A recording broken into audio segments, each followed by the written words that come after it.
옆에 있는 분하고 인사 좀 나눌까요? 반갑습니다. 한 주 동안 안녕하셨습니까? 은혜의 시간 되시기를 바랍니다.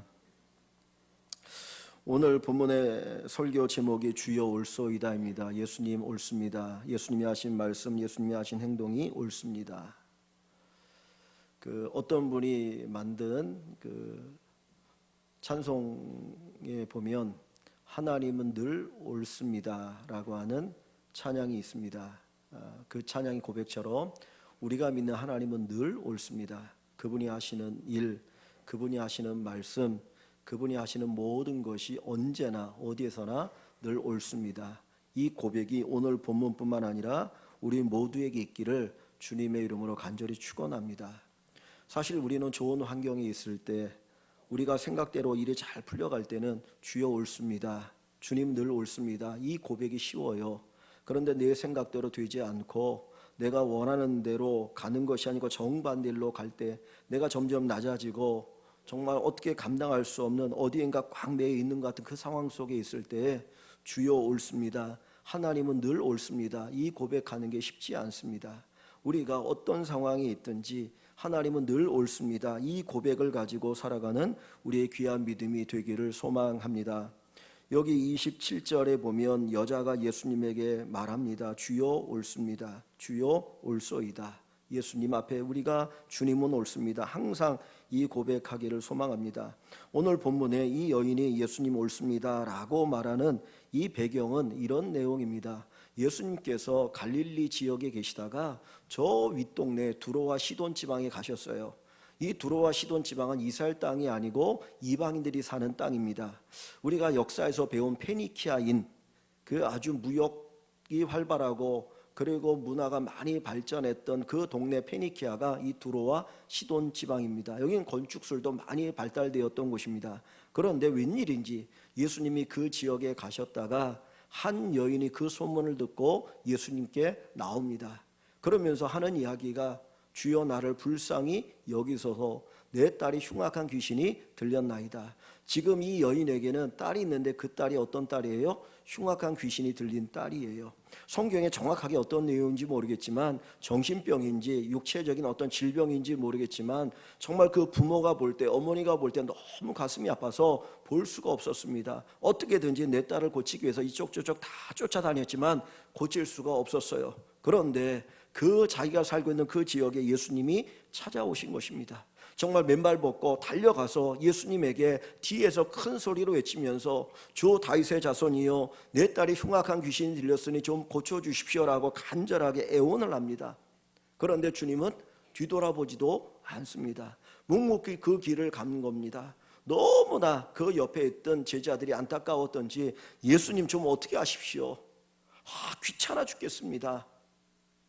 그러자 주님이 드디어 입을 열어 말씀하는데, 나는 이스라엘 집에 잃어버린 양 외에는 다른 곳으로 보냄받지 아니하였다라고 얘기합니다. 이스라엘 집에 잃어버린 양은 유대인을 의미하는 거예요. 근데 지금 이 여인은 유대인이 아닌 이방인이거든요. 그러니까 그 말 속에는 난 저 여자 관계없어, 내 관심은 유대인이지 이방인이 아니야, 이렇게 들려지거든요. 그런데 여인이 그 이야기를 들었으면 에휴, 저 예수는 아예 관심이 없나 보다, 그냥 집에 가자, 그리고 돌아갔을지 모르겠어요. 그런데 이 여인은 그렇게 하지 않고 오히려 예수님 앞에 와서 엎드려 절하며 주여 나를 도와주소서, 예수님 나를 도와주십시오라고 다시 한번 간절하게 간청을 합니다. 그러면 저 같으면 이 여인 그래도 끈질기네, 뭐 믿음이 있나, 내가 돌봐주시면 안 되겠네, 그리고 뭔가 이렇게 베풀어 줄 것 같은데, 그때 주님이 또 이야기합니다. 뭐라고 말씀하냐면 자녀의 떡을 취하여서 개들에게 던지는 것이 마땅치 아니하니라. 요즘에는 개들을 많이 기르고 인간보다 개들이 더 잘 먹지 않습니까? 근데 옛날엔 그렇지 않잖아요. 근데 어떤 부모가 자식이 먹을 그 밥을 취해서 개들에게 주겠습니까? 그러니까 난 너에게 관심도 없고 내가 너에게 줄 은혜도 없어, 포기하고 가, 그 이야기거든요. 그런데 이 여인은 그 이야기를 듣고 뭐라고 말하냐면 주여 옳습니다 그래요.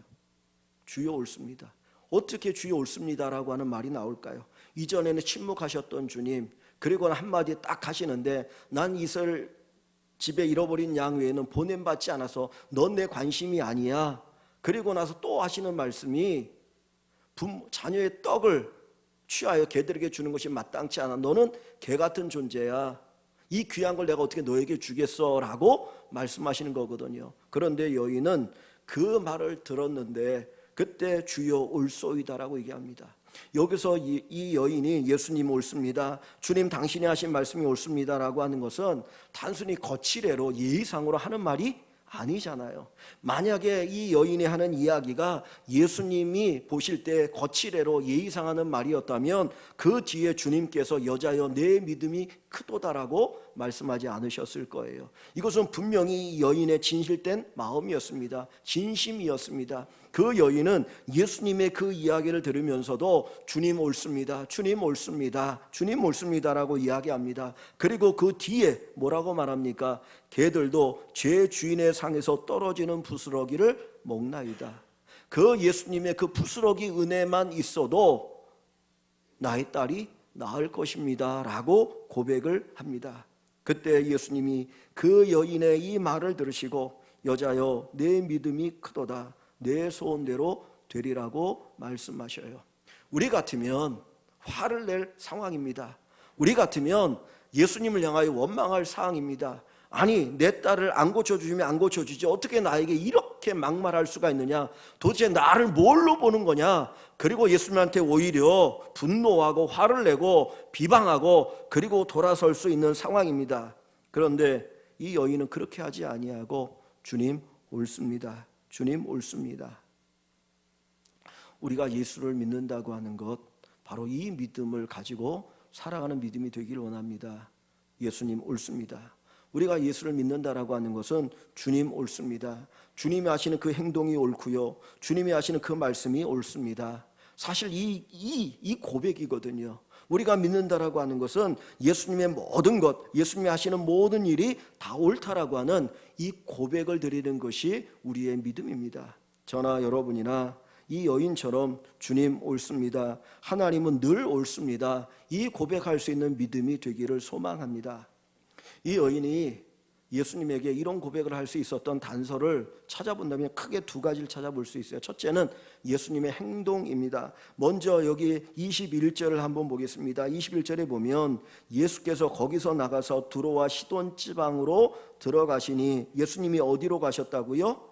두로와 시돈 지방이에요. 여기는 유대인이 사는 지역이 아니고 이방인들이 사는 곳입니다.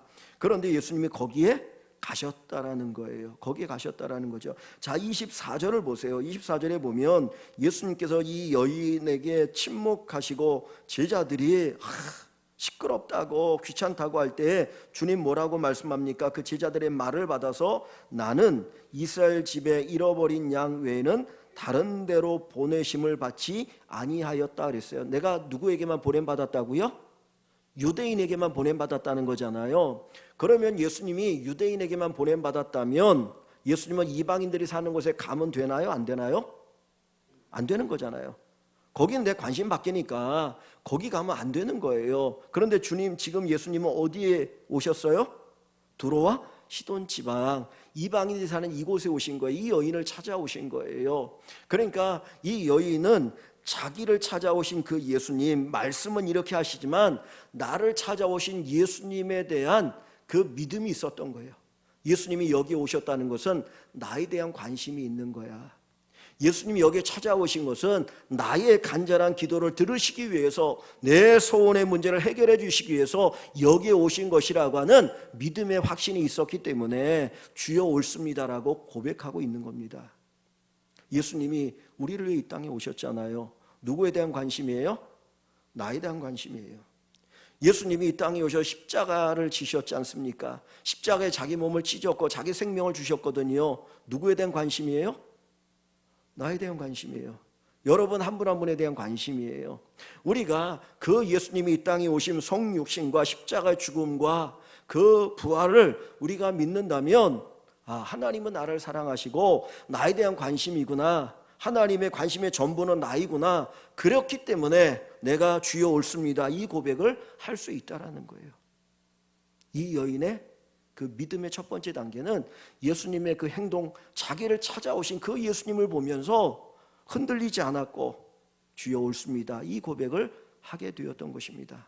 우리 모든 성도 여러분, 나를 찾아오신 주님, 나를 창세전에 택하신 그 주님, 그것을 바라보면서 주님 옳습니다, 주님은 늘 옳습니다, 이 고백할 수 있는 그 믿음의 자리에 이르기를 주님의 이름으로 간절히 축원합니다.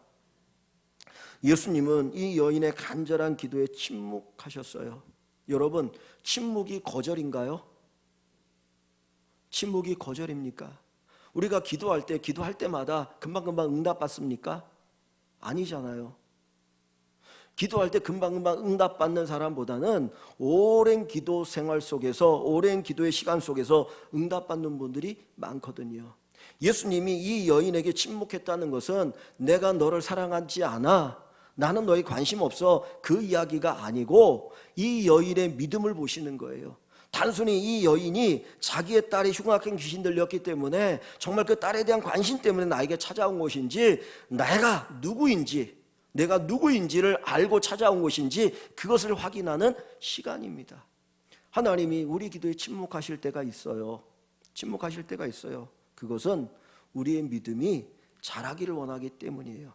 우리의 믿음이 그만큼 하나님에 대한 간절한 마음으로 채워지고, 그 채워짐을 통해서 하나님이 역사하기를 원하시기 때문입니다. 여러분, 기도할 때 응답되지 않았다고 낙심하지 마시고, 하나님 침묵했다고 낙심하지 마시고, 기도의 때가 있다, 기도의 응답의 때가 있구나, 그때에 하나님이 응답하실 것을 믿고 끝까지 기도하시는 여러분이 되시기를 소망합니다. 주님이 뭐라고 말씀하셨어요? 다시 24절에 가보시면, 나는 이스라엘 집에 잃어버린 양 외에는 다른 데로 보내심을 받지 아니하였다 그랬습니다. 오직 잃어버린 양을 위해서만 내가 여기 왔어 라고 말씀하셨던 주님이 21절에 왜 두로와 시돈 지방에 오셨을까요? 지금 이 여인은 예수님의 그 하시는 그 말씀에 귀를 기울이고 있어요. 귀를 기울이고 있는데, 자 22절에 보세요. 22절에 보면 이 여인이 예수님에게 간절히 자기를 도와달라고 부탁할 때 어떻게 부르짖고 있습니까? 그 지경에서 나와서 소리질러 이르되 큰 소리로 외칩니다. 정말 자기의 젖먹는 힘까지 다 해서 간절하게 큰 소리로 외치는데 뭐라고 외치고 있어요? 주 다윗의 자손이여 나를 불쌍히 여기소서. 주 다윗의 자손이여 나를 불쌍히 여기소서. 내 딸이 흉악하게 귀신 들렸나이다. 뒷부분의 이야기, 나를 불쌍히 여겨달라, 내 딸이 귀신 들렸다, 이 이야기는 할 수 있어요. 그런데 지금 예수님을 뭘로 부르고 있습니까? 주 다윗의 자손이요. 보통 사람 같으면 예수님 내 딸을 고쳐주십시오, 나를 불쌍히 여겨주십시오, 그럴 수 있는데, 이 여인은 그냥 예수님을 예수님으로 부르지 않고 주 다윗의 자손이라고 부르고 있어요. 주 다윗의 자손, 무슨 말입니까? 다윗의 자손이라는 이 말의 의미가 뭐죠? 예수님 당신은 하나님이 우리를 위하여 예비하신 메시아입니다 라는 고백이에요. 그런데 이 고백, 구원자라는 고백인데, 이 다윗의 자손이라는 말은 누가 썼냐면 유대인들이 썼어요. 유대인들은 다윗과 같은 위대한 분이 우리를 구원하기 위해 이 땅에 오실 것이다, 이사야의 말씀에 그 예언을 따라서 다윗의 자손으로 오실 하나님의 아들 메시아를 기다렸거든요. 그래서 유대인들이 메시아에 대한 호칭이 다윗의 자손입니다. 그런데 지금 이 여인은 유대인이 아니잖아요, 그죠? 이방인이라고 했어요. 그런데 이방인의 입을 열어서 그 여인이 뭐라고 말하냐면 주 다윗의 자손이라는 거예요. 예수님은 이스라엘 집에 잃어버린 양을 위해서 왔다 그랬고, 이 여인은 다윗의 자손이라고 예수님을 고백했다면, 지금 이 여인은 사실은 누구라는 거예요? 내가 이스라엘 집에 잃어버린 양이라는 거예요. 뭔 얘기인지 아십니까? 유대인들이 예수님을 다윗의 자손이라고 고백하거든요, 유대인들이. 근데 지금 이 여인은 이방인이잖아요. 이방인인데도 불구하고 예수님을 다윗의 자손이라고 고백하는 것은 그 의미 속에는 예수님, 제가 이스라엘 집에 잃어버린 양입니다라고 하는 고백이 있는 거예요.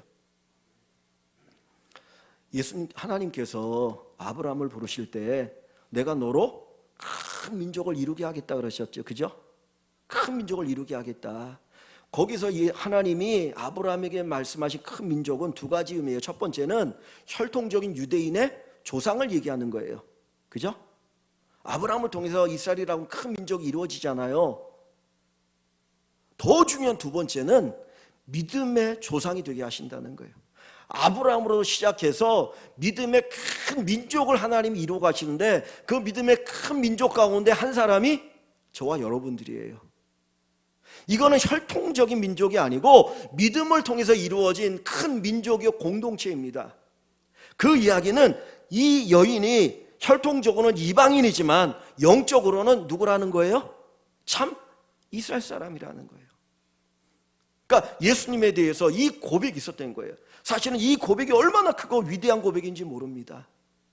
주님이 이 땅에 오신 거는요, 이스라엘 잃어버린 양을 찾아오셨는데 바로 제가 이스라엘 집에 잃어버린 양입니다. 주님은 저를 위해서 이 땅에 오셨어요. 지금 주님은 저를 위해서 지금 이곳에 오신 거 아닙니까? 거기에 대한 고백이 있어요. 왜 그러냐면 보세요. 예수님이 뭐라고 말씀해요? 나는 이스라엘 집에 잃어버린 양 외에는 다른 데로 보내심을 받지 아니하였다라고 얘기하니까 25절에 여자가 어떻게 해요? 여자가 와서 전에는 뒤에 있었어요. 예수님 뒤에서 막 쫓아오면서 부르짖었죠. 그죠? 그랬는데 예수님이 나는 이스라엘 집에 잃어버린 양 외에는 다른 데로 보내심을 받지 않았어. 그 얘기는 난 너에게 관심이 없어. 외적으로는 그렇게 들리는 이야기예요. 그런데 그 이야기를 들었는데 여자는 주님을 원망하는 게 아니라 오히려 예수님 앞에 왔어요. 뒤에 있다가 예수님 앞으로 와요. 그리고 어떻게 합니까? 예수께 절하며 예수님 앞에 엎드려 절하면서 주여 저를 도우소서. 이스라엘 집에 잃어버린 양을 위해 내가 왔어. 그랬더니 주님이 그런 말씀하니까 이 여인은 주님 저를 도와주세요. 제가 이스라엘 집에 잃어버린 양이에요. 주님의 관심은 저 아닙니까? 이렇게 고백을 합니다. 그러자 주님이 또 다시 한번 모질게 말씀하셔요. 믿음을 확인해 보시는데 26절에 그 이야기를 들으시고 주님 뭐라 말합니까? 자녀의 떡을 취하여 개들에게 던짐이 마땅하지 아니하니라. 맞는 말인가요? 틀린 말인가요? 맞는 말이에요. 요즘은 애완견을 많이 기르니까 개들이 진짜 개팔자가 상팔자죠. 진짜 개팔자가 상팔자예요. 사람도 못 먹는 고기도 먹고 근데 옛날에는 안 그랬잖아요. 자기 자식이 먹을 음식을 개들에게 주는 경우가 없어요. 그죠? 지금 그 얘기하는 거예요. 자녀의 떡을 취하여 개들에게 줌이 던지는 것이 마땅치 아니해. 맞는 말이잖아요. 그랬더니 이 여인이 그 이야기를 들었는데 사실 이 말 속에는 어떤 의미가 담겨 있습니까? 이 여인을 가리켜 너는 뭐다? 개다 하는 의미가 담겨 있어요. 이 이스라엘 사람들이 유대인들이 이방인을 개 취급해요. 아주 무시해요. 우리는 하나님이 택한 백성이고 너희는 하나님이 버린 사람들이야. 그래서 아주 무시합니다. 뭐 있는 것도 없는데 그렇게 무시해요. 그러고 살았어요. 자, 그 이야기를 들은 이 여인이 뭐라고 말합니까? 주여 옳습니다. 여기서 나오는 얘기예요. 주여 옳습니다. 주여 옳습니다. 개들도 제 주인의 상에서 떨어지는 부스러기를 먹나이다. 맞는 말이에요? 틀린 말이에요? 맞는 말이잖아요. 앞에 예수님이 하신 말씀도 맞고 뒤에 이 여인이 하는 말도 맞는 말이에요. 그죠? 자녀의 떡을 빼앗아서 개에게 주지는 않아요. 주님 하신 말이 맞아요. 그 말도 맞아요. 또 이 여인이 하는 개들도 제 주인의 상에 떨어진 부스러기를 먹습니다. 다 먹고 나서 그거 나중에 잠밥 해가지고 개들에게 먹이잖아요. 맞는 이야기예요. 맞는 이야기예요. 그런데 이 여인이 예수님의 말씀을 들으면서 이렇게 얘기할 수 있었던 그 이유가 어디에 있는가 하는 겁니다. 우리는 그냥 개 하면 그냥 통칭해서 개라고 하는 단어로 알고 있어요. 그런데 헬라어에는 개라고 하는 단어 크게 두 종류가 있습니다. 하나는 들개, 그냥 똥개 같은 큰 똥개 같은 개들, 이런 개를 부르는 호칭이 하나 있고요. 또 하나의 호칭은 강아지, 어떤 주인이 이렇게 사랑으로 기르는 애완견 같은 개를 부를 때 부르는 호칭이 있어요.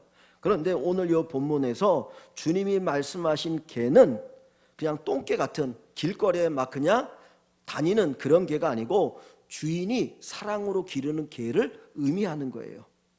그러니까 이 여인이 이런 얘기를 합니다. 자녀의 떡을 취하여 개들에게 던짐이 마땅치 아니하다. 주인과 아무 관계없는 그 개를 주님이 말씀하지 않고 사랑으로 기는 개를 얘기하니까 그 단어를 딱 듣고 하는 이야기가 주님이 의도적으로 쓰신 거잖아요. 그랬더니 이 여자가 주님 맞아요. 주님 하신 말씀이 맞아요. 그런데 그 강아지들도 주인이 다 먹고 나서 이제 그 남은 음식들 아니면 그 뼈다구나 이런 것들을 부스러기를 던지면 그거 먹지 않습니까?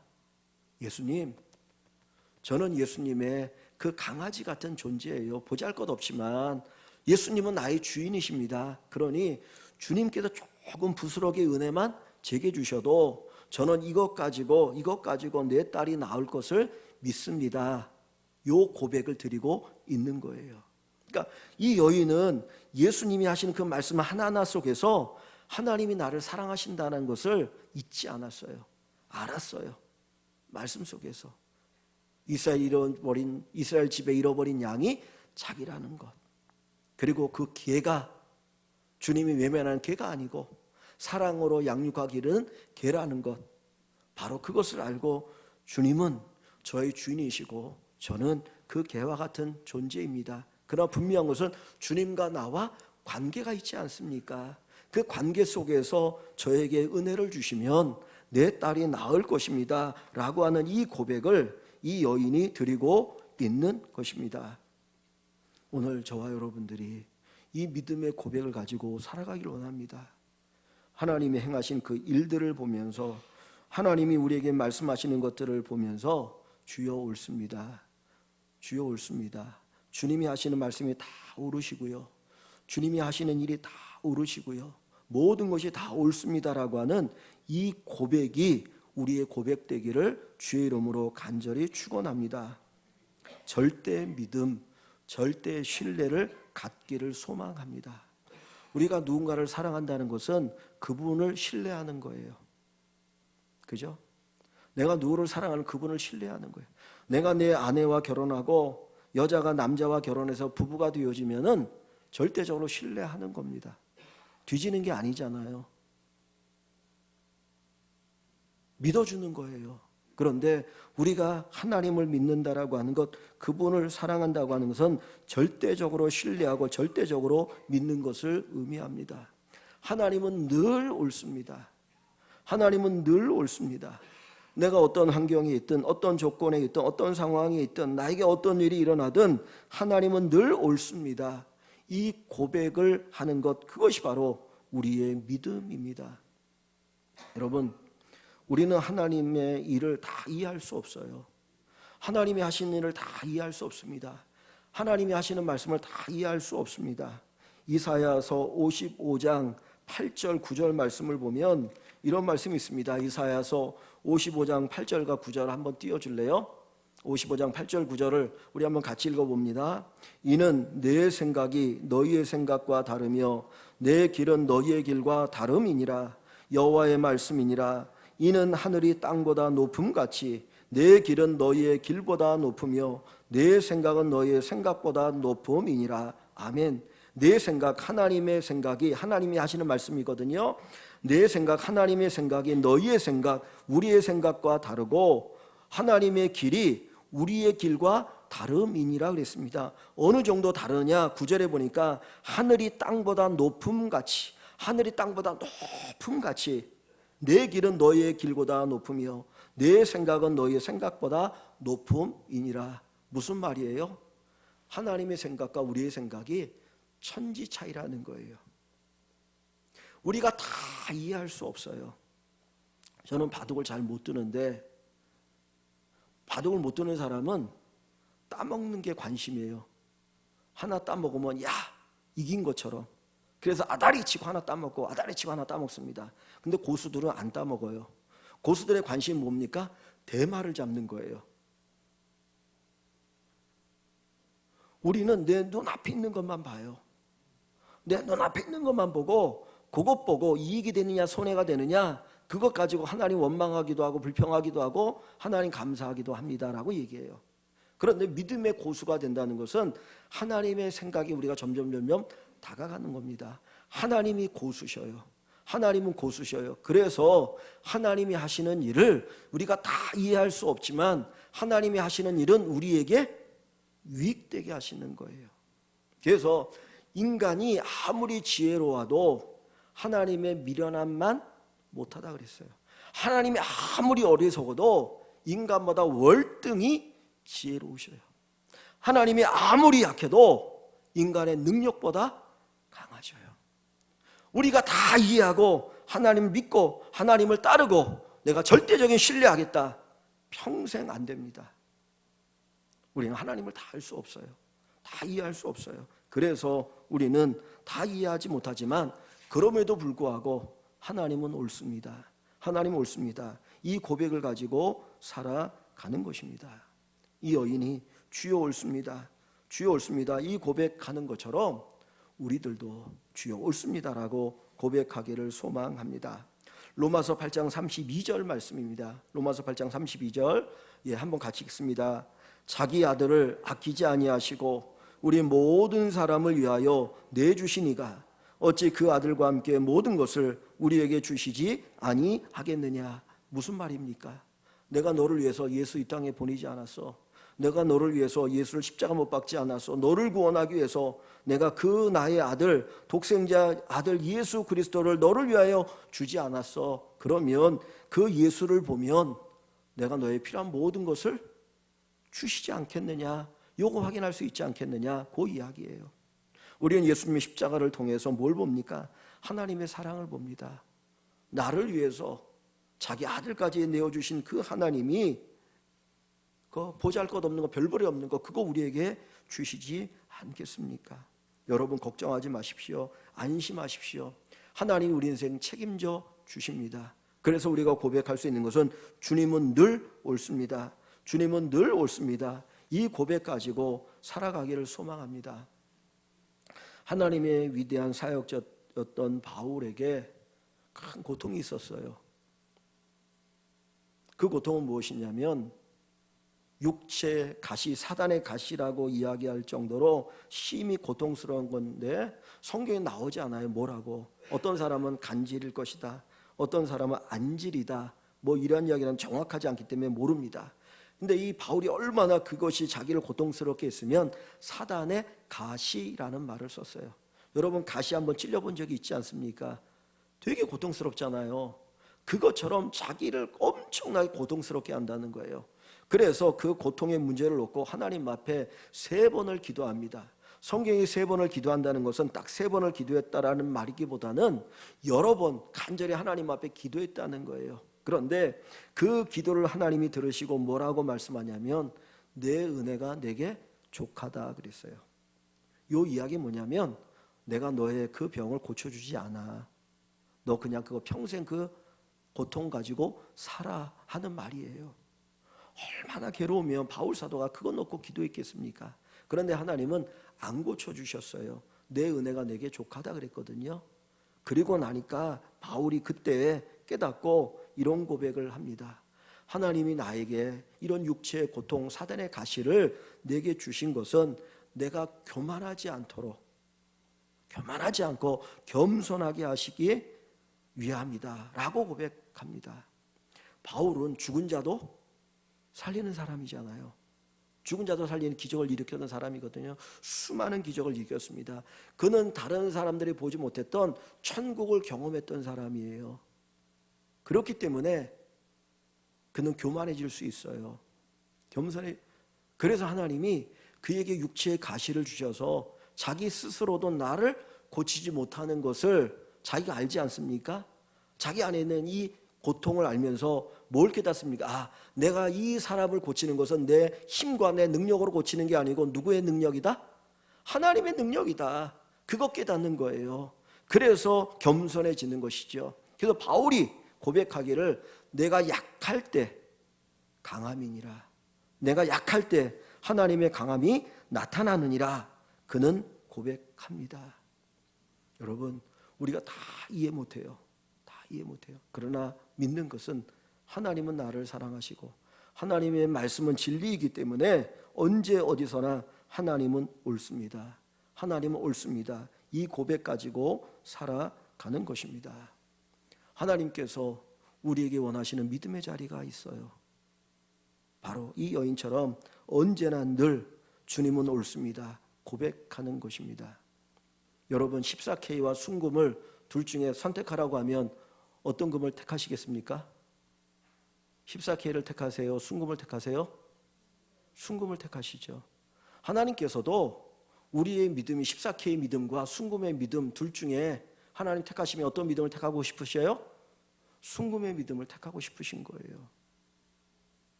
그래서 욥기서 중간 23장에 보면 이런 고백하잖아요. 하나님이 나를 연단하신 후에 단련하신 후에 내가 무엇같이 나오리라? 순금같이 나오리라. 순금같이 나오리라.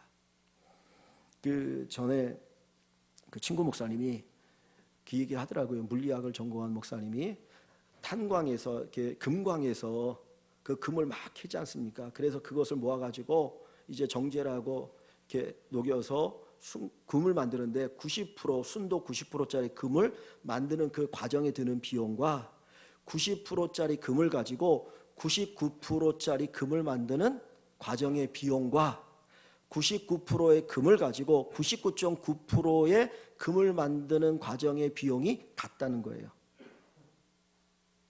90%를 만들 때 들어가는 그 비용 99%에서 99%로 9% 순도를 올리는 그 과정에 드는 비용과 99%에서 0.9% 올려서 99.9%를 만드는 과정에 들어가는 비용이 같대요. 그러니까 99.9%의 순수한 그 하나님 보실 때 그런 믿음에 이르는 것이 쉽지는 않아요. 그러나 주님은 어떤 믿음을 원하셔요? 그 믿음을 원하시는 거예요. 99.9%의 그 믿음. 여자여, 내 믿음이 크도다. 내가 이스라엘 중에 이만한 믿음을 만나보지 못하였노라. 정말 주님이 우리를 보시면서 정말 그렇게 칭찬했으면 좋겠습니다.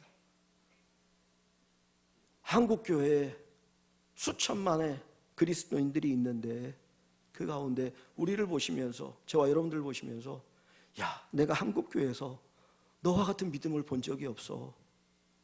정말 내 믿음이 커. 그렇게 주님이 인정하시는 그런 믿음의 자리에 이르는 저와 여러분들 되시기를 다시 한번 주님의 이름으로 간절히 축원합니다. 왜 주님께서 무지막지할 정도로 이 여인에게 이렇게 말씀하셨고 이 믿음의 자리에 이르기를 원하셨습니까? 사실 우리가 성경을 읽다 보면 어떨 땐 주님이 그냥 찾아가서 고쳐주셔요. 뭐 요청하지도 않았는데도 뭐 이렇게 큰 믿음을 요구하지도 않으시고 고쳐주시거든요. 그런데 왜 이 이방인 여인에게 굳이 이런 믿음의 자리를 요구하실까? 왜 주님께서 지금 이 시대에 우리에게 이 믿음을 요구하실까? 다시 21절 한번 보세요. 21절에 보시면 자, 이 여인이 사는 곳이 어디라고 그랬습니까? 예수께서 거기서 나가사 두로와 시돈 지방으로 들어가시니 지금 이 여인이 사는 동네가 어디예요? 두로와 시돈 지방이에요. 두로와 시돈 지방, 이방인의 땅이에요.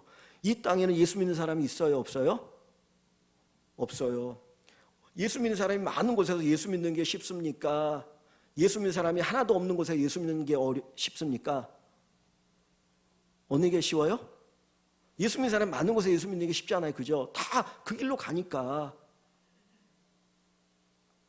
사람들이 다 거짓말하는데 정직하게 사는 게 쉬운가요? 아니면 모든 사람이 정직한 데서 나도 정직하는 게 쉬운가요? 정직한 사람들이 많은데 나도 정직하는 게 쉽잖아요. 다른 사람은 다 거짓말하고 거짓말해서 이익을 취하는데 내가 정직하게 사는 것은 얼마나 많은 손해를 봐야 될지 몰라요. 자, 보세요. 지금 이 여인이 사는 곳은 두로와 시돈 지방이에요. 이방 땅이에요. 여기는 예수 믿는 사람들이 없어요. 그 사람들 다 우상 숭배예요. 구약에 보면 가장 악한 왕이 아합이라는 왕이에요. 여러분 아합 아시죠? 성이 가장 악한 왕이 아합인데 그 아합의 아내가 누구입니까? 이세벨이에요. 이세벨. 그 아합이 이세벨을 자기 아내로 맞이했는데 이세벨이 그 고향이 어딘 줄 아세요? 어딜까요?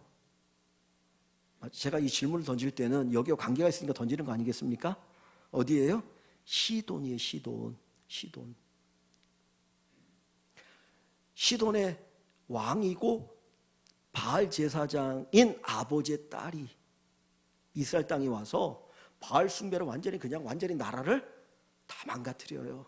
그러니까 이 나라가 무역도 활발하고요, 물질로 가득 차고, 이 페니키아입니다. 페니키아.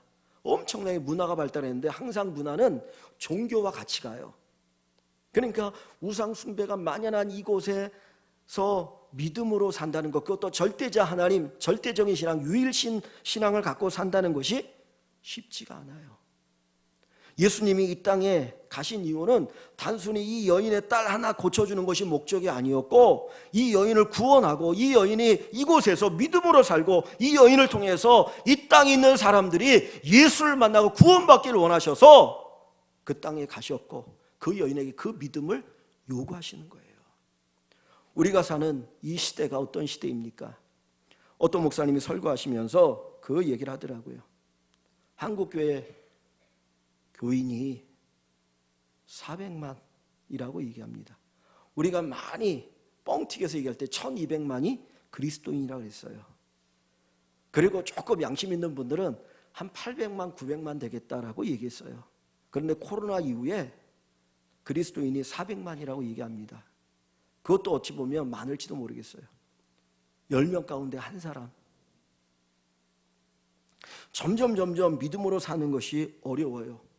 우리 스스로 습관이 그렇게 들기도 했어요. 코로나 이후에 우리의 믿음의 습관이 얼마나 잘못되었는지,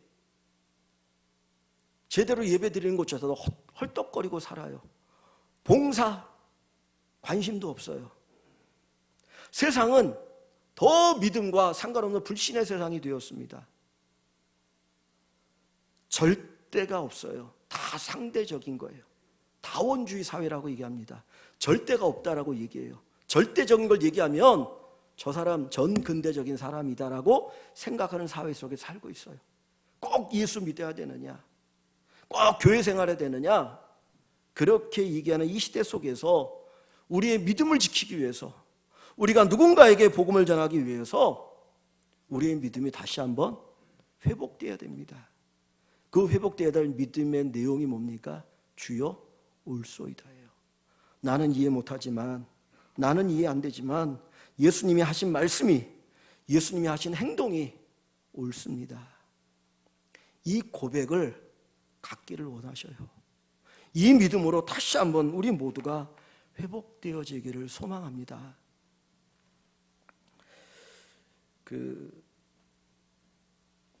복음성가 가운데 하나님은 옳습니다 라고 하는 복음성가 있습니다. 주님 옳습니다 라고 하는 복음성가도 있는데, 주님 옳습니다 라고 하는 복음성가는 오늘 우리가 본 이 말씀을 가지고 작사한 그런 곡이에요. 한번 집에 가서 유튜브를 통해서도 보시면 좋을 것 같고요. 하나님은 늘 옳습니다 라고 하는 또 복음성가가 있어요. 그런데 이 하나님은 늘 옳습니다라고 하는 이 복음성가를 작사 작곡한 분이 정윤선이라고 하는 기독교 계통의 디자인 회사를 운영하는 분이에요. 근데 이 분이 어떤 분이냐면 초등학교 1학년 때 부모님이 이혼을 했어요. 그리고 이제 자기는 아버지를 따라 살았는데, 아버지가 이혼 후에 재혼을 했는데 그 새 어머니가 처음에는 교회 가게 하고 성경도 가르쳐주고 위에서 기도도 해주는 좋은 어머니였대요. 자기가 느낄 때. 그런데 시간이 흘러가면서 어머니가 바뀌고 변화되더니 자기를 학대하기 시작하는데, 어떤 학대를 했냐면 욕조에다 물을 가득 채워놓고 말 안 듣는다고 머리를 거기다 쳐박는, 그래서 집에서 도망 나와야 되는 그런 학대를 받고 살았습니다. 그러면서도 중고등학교 시절에 작은 개척교회에서 그 믿음 생활하면서 그래도 하나님의 그 사랑 위로를 체험하면서 내가 믿음으로 살아야지, 그리고 그 모든 과정을 겪어왔어요. 사모가 되기를 원했지만 또 가정 여러 가지 상황 속에서 그렇게 되지 못하다가 교회 안에서 한 남자를 만났는데, 그 같이 찬양도 하고 방송 일도 했던 그 간사 역할하는 남편을 만나서 1년 만에 결혼을 했습니다. 이전의 삶도 참 힘들고 어려웠는데 결혼하고 행복을 꿈꾸고 이제 아이를 낳은 지 6개월이 됐는데 이 남편이 이제 곡을 쓴다고 뭐 이런 거를 했던 남편인 것 같아요.